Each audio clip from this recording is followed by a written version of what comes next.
Good morning. Good morning. It's been a few days since you've seen my face at 7 a.m.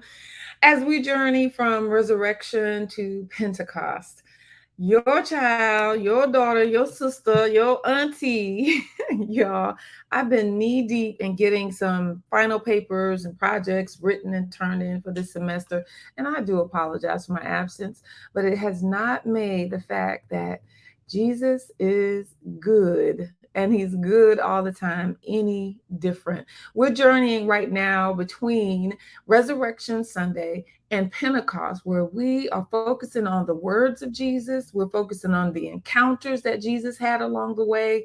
We're focusing on those who saw him immediately after resurrection. We've talked about the call that he put on those that were following him, the 12 disciples specifically. And then we looked at people that he saw. He says, I see you, I love you, I hear you, and I am here to make your life better, that you can have life and that more abundantly. And so I am so glad to be here. If you could take one moment to share this with somebody, I got mine, not leaving me out of this one.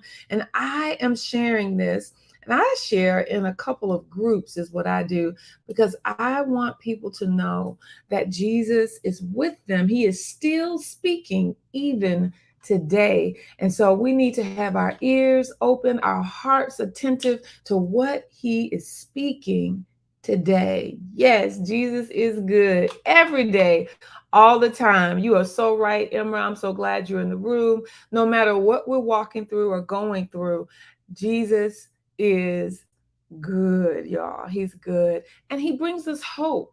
He brings us hope.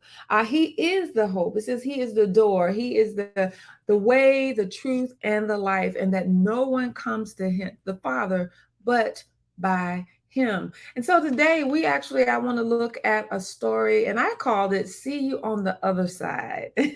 Jesus has just to give you a idea of the setting. Jesus has just fed the 5,000. You know, it says that he ended up feeding 5,000 men besides women and children.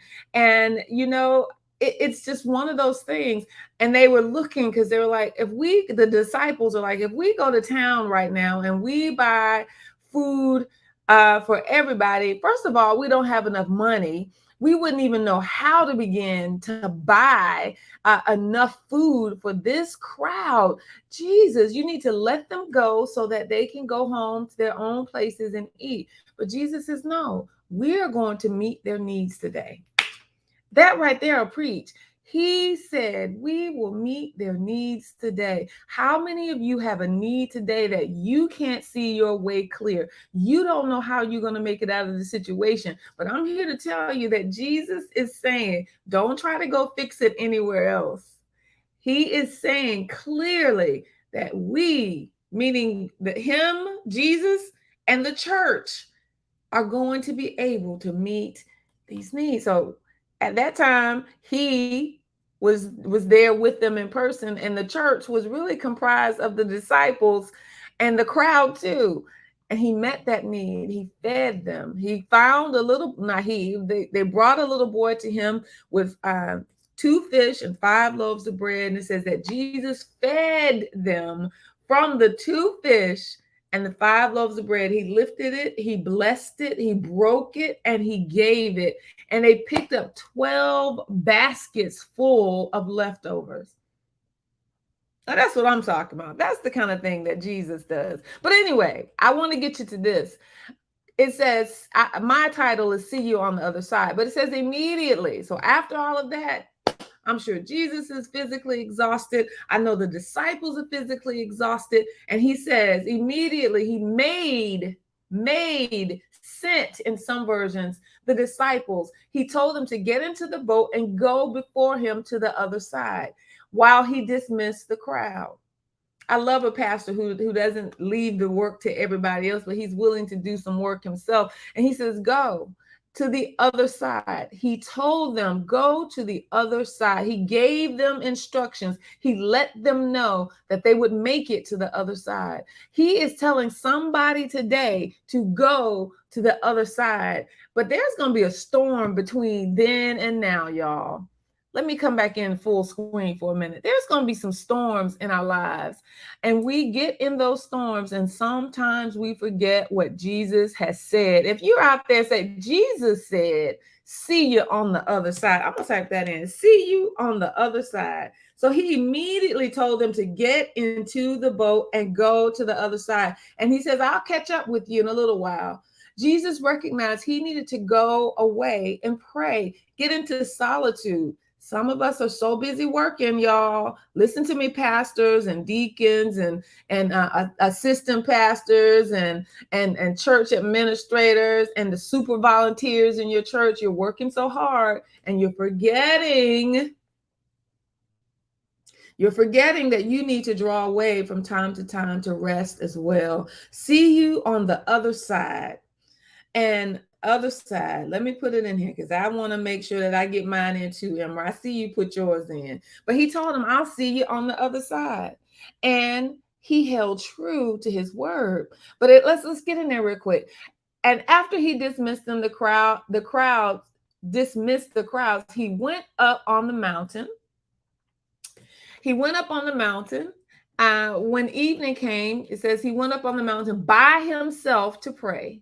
When the evening came, he was there alone. But the boat by this time was a long distance from the land, beaten by the waves, for the wind was come against them. And the fourth watch of the night, he came walking on the water, or walking on the sea, it says.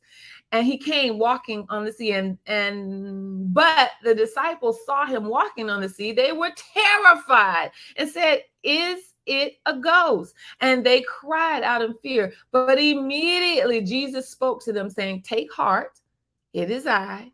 Do not be afraid. And Peter said, Lord, if it is you. Okay, Peter. I love Peter. Peter is me because I'm like, look, if it's you, I need some proof. He said, come. He told him, if it's you, to bid me to come on the water. And he said, come. So Peter got out of the boat and walked on the water and came to Jesus. But when he saw the wind, he was afraid, and beginning to sink, he cried, Lord, save me. Jesus immediately reached out his hand and took him, saying to him, oh, you of little faith, why did you doubt? And when they got into the boat, the wind ceased, and those in the boat worshiped him. Truly, you are the Son of God. I guess they did know who he was by then. Yeah, he's the Son of God. But there were some things I want to point out in there. They saw him coming and they were terrified. There are times in our lives when we're in the middle of the storm. Jesus is coming, but we don't recognize him because we are afraid. But perfect love is walking our way. Perfect love casts out fear. Perfect love was walking towards them, yet they were afraid. And Jesus spoke and he says, it is I. I'm here. I promised you that I would be in the storm with you. I told you to go to the other side. I knew you would make it. He already knew.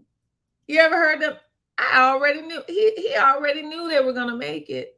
And then Peter's like, oh, if it's you, Jesus, that's me. I would have been Peter. If it's you, Jesus, bid me come. And Jesus said, come on out here. That's me. I walk on out there. I'm like, woo, yes, this is Jesus. Get the shouting, you get all happy, all excited. And then you see what you're walking on. It's like, oh, Lord. And he began to sink because he took his eyes off Jesus and he looked at the situation. I spoke yesterday to a group of women and I told them there's hope. There's hope. If our eyes are focused on Jesus, all the winds and all the waves that are going on around us, we won't even recognize them. Or at the very least, they won't frighten us because we have our eyes focused on the one who told us to come on out there in the first place. Whew, so I'm not fussing at you. I'm fussing at me right now because there are moments. There are moments where I take my eyes off Jesus. These last 2 weeks have been a struggle. Y'all, I've been on the struggle bus because I've been trying to catch up and get papers in and get projects in. But in this last few days, in the home stretch, I remembered why I'm doing this. And the Lord has already promised me the other side. He's already promised success. He's already promised that I will get there. My thing is to show up and do the work. My part is to show up, be present, because I was made for this. I was made for this. He called me to be a pastor when I was yet being formed in my mother's womb.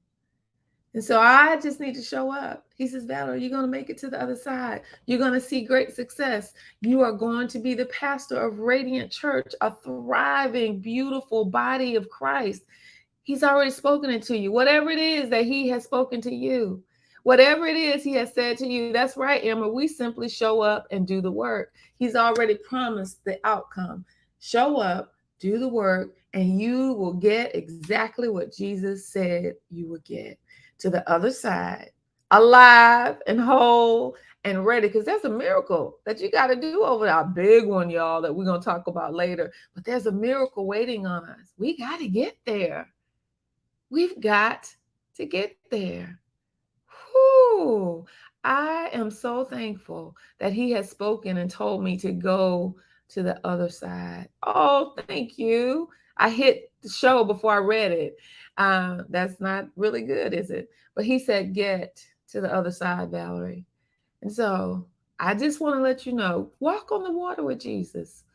Yeah, walk above your problems. Walk above the winds, the waves, focus on Jesus, and he is going to get you safely to the other side, because it's not just me. I was made for this. It is several of us, thousands, millions, I venture billions of us that are made for this. Walk on the water with them. Keep your eyes on him. Get them off of the winds and the waves. Trust that he's going to do what he said. And if you don't have somewhere to worship this weekend, come on over to Radiant Church. We are at 2204 Skidaway Road, Savannah, Georgia. Come on over. Worship with us. Mother's Day is coming, y'all. Mother's Day will be this Sunday. And if you need a place to gather, to bring your mom, to celebrate her, to let her know that she too can walk on water, come on over 2204 Skidaway Road, Savannah, Georgia. Come on out, because I have faith that we're going to get to the other side, because Jesus said so. I have faith that I can walk on water and that you can too. I have faith that he is going to take my 2 fish and 5 loaves of bread and multiply them, and that there's going to be leftovers. There's going to be plenty for us to give away. So come on over, bring your moms, come on out on Sunday. Radiant Church, 2204 Skidaway Road is scrolling across here for you so that we can walk on water together. I pray that you have the most amazing day, and that as you walk on water, you will experience the love of Jesus that surpasses all understanding, and you will recognize that you are well able to do exceeding abundantly above anything that you could ask or think, because you're going to be doing it through the power that works in you, and that is Christ. Have a beautiful, blessed, anointed day.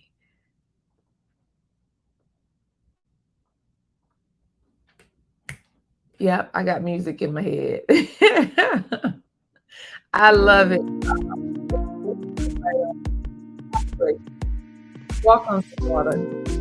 Love your problems today, y'all.